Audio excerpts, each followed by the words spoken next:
Well, I think I've got through it. My life just being hockey, I think I've got through it. I made it.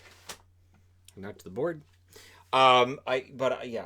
So we're good. The days of all day hockey from 9 a.m. till about 11 p.m. should be done for now. And then I wonder how next season's going to go as well, and whether or not my day could be just as filled up. The difference being, of course, regular season games. Whenever the regular season starts, I don't take the amount of copious notes that I take during playoff games because they're not as important. The playoff games are very important. Those videos get views later as well. They age better than the regular season reviews. Regular season reviews, you can just ditch them. Now, I have not kept up on the rest of the sports world much. I know Fernando Tatis was under some fire for having run up the score. Do you know what doesn't run up the score? Good pitching. And that his own manager said, well, he had a take sign on that and he hits a grand slam. Yeah, somebody throws the ball right down the middle, you hit the grand slam. That's what you're being paid for. That's your job. I cannot imagine just, yeah, I can't imagine any other sport where it'd be like, hey, so you got a goal in that play. What were you thinking? Well, the net was open. And I thought, hey, I should score on that net. So I did.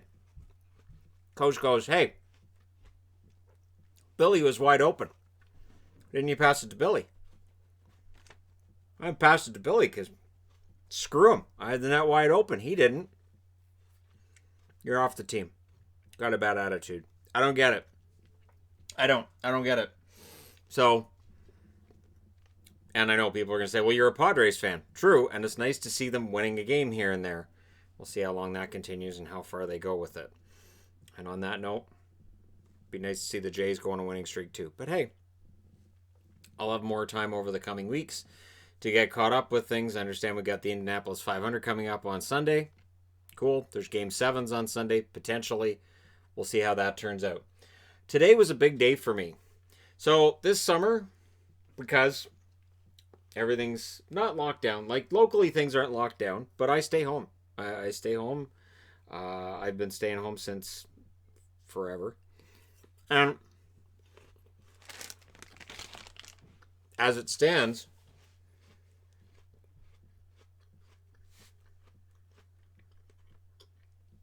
that took longer than I intended. As it stands, I don't associate myself with the outside world very often. And when I do, it's usually, subscriber based, channel based stuff. Today I got to be a fan. So if you don't watch Legends of Tomorrow, why not? Why aren't you watching Legends of Tomorrow? It's a great show. Starting in season 3, they added Zari to the show, and she was fantastic. And then this season we got to learn about Zari 2.0 and alternate realities and universes and whatnot. And I talked to her today. I purchased some time through Wizard World, and I got to discuss stuff with a person who wasn't in my immediate family, and we didn't talk about hockey. And it was a refreshing conversation. It was 6 minutes that passed relatively quickly, I think it went okay. I think it went okay. And again, when you're going to talk to somebody like that, you're thinking, all right, so what's the standard question that they get? I don't want to ask them the standard questions. So before I talked to her, I actually watched interviews online with her. And so I learned some stuff from those, and I said, okay, I'm not going to ask those questions because I already know the answers to those questions. I want to know the answers to others. And I didn't try to record the meeting because it was not really a meeting that I felt like was an interview I was doing for the channel. At some point, I would love to interview her for the channel. I honestly, fascinating woman. There's a lot there. And I was trying to choose between her and Jess, who plays Ava on the show, who I wanted to interview or talk to. Because Jess, honestly, is so funny and she's so down to earth and she's so... She is... Anyways, the personalities of those two together are really funny. And I watched an interaction between the two of them which was re-uploaded to YouTube. I think it was an Instagram story that got re-uploaded to YouTube. And just really funny back and forth between the two of them. They're really good friends off set. But Yeah, I decided to go with Tala, and Brandon Routh was on the list because, of course, the whole cast. One thing with having this lockdown in effect for most places, and most people are staying home when they can, and doing Zoom meetings instead of doing the standard, Comic Con kind of setup. It means that I can attend these kinds of things and I can talk to celebrities that I probably wouldn't meet otherwise. When they have, I've never gone to a Comic Con, no matter where it is, because I've always gone, it sounds like there's a lot of people, right? Yeah, I'm going to go ahead and say no to that. How many people are going to that? Nah. Like, even when they had Doctor Who here in Vancouver and they had Doctor Who cast members, and I thought, man, it'd be great to meet Karen Gillan, Jenna Coleman, but that's a lot of people, and there's the drive. So today, what I did with Tala was just skip the whole thing. Talked to her for a few minutes, got more time talking to her on that in that interaction than I would have, and I didn't have to worry about gas money. I didn't have to worry about travel time. I didn't have to worry about, in again with what we're going through, didn't have to worry about anybody being sick, and it worked out. It worked out really well. It was really nice. Like I said, I genuinely from that. It left me thinking, Shannon, for the Entertainment Guy channel, if you could figure out a way to interview people for that, that would be great. And yes, my friend who shall remain unnamed, might be a good idea for me to sit down with him and do a little interview with him. I think that would be a lot of fun if I can talk him into it. Because again, I consider him to be a friend of mine, so it'd be kind of weird at the same time, but I could give it a shot. I have to talk about American Horror Story. So I reached the end of 1984. Not the year. I reached the end of 1984 decades ago. It was nice. There wasn't social distancing. We could all just hang out. Anyways, I did get chickenpox that year though. So anyway, 1984's ending was interesting. The show, the first 4 or 5 episodes had all these great ratings, and I know I looked at the ratings and I thought, wow, they drop off the map in episodes 7, 8, and 9. Like they go lower in episode 7, and they crater in episode 8, and then episode 9 they come up a bit, but not to the heights of episodes 3 and 4 and 5. And now I know why. It really feels like American Horror Story 1984 should have ended with just that night. I'm not spoiling anything for anybody if you haven't watched it. Basically, it's your Friday the 13th style setup. And so it does the Friday the 13th style idea, but it does a bunch of twists. But then it kind of does sequels. The sequels, Jason Takes Manhattan. Remember Jason Takes Manhattan, Friday the 13th, Part 8? Episode 8 of American Horror Story 1984. Kind of like Jason Takes Manhattan. It's not fantastic. And so I got through it because I'm like, all right, well, episode 9 is the last episode. We'll just power through this. And it's better just because it's not episode 8. But the ending, I don't. If you haven't seen it, again, I'm not going to spoil it for you, but the ending, if you've seen it, let me know in the comment section below what you thought of the ending, because I was left going, wait, so that's it?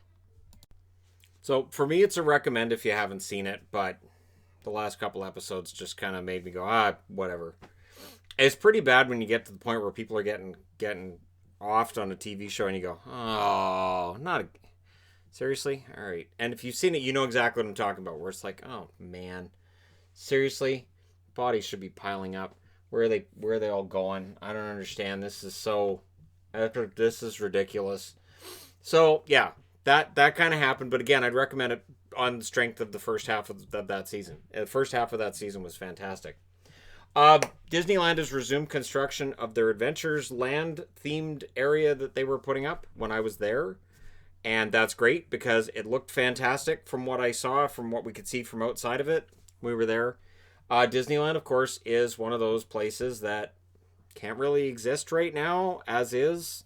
And so they're trying to figure out a way to make it work. And at least with the construction being in effect, that means that those jobs are back, and there's some sense of not necessarily normalcy, but that whole new normal thing we've been talking about since March, and it's now almost the end of August, so it's around for a while. But yeah, so that's under construction again, and of course my wife and I were supposed to go to Disneyland. That's where I got this shirt in January, which just says I know, and my wife's, of course, is the one that has Princess Leia on it. It says I love you, so it's one of those obnoxious couple shirts.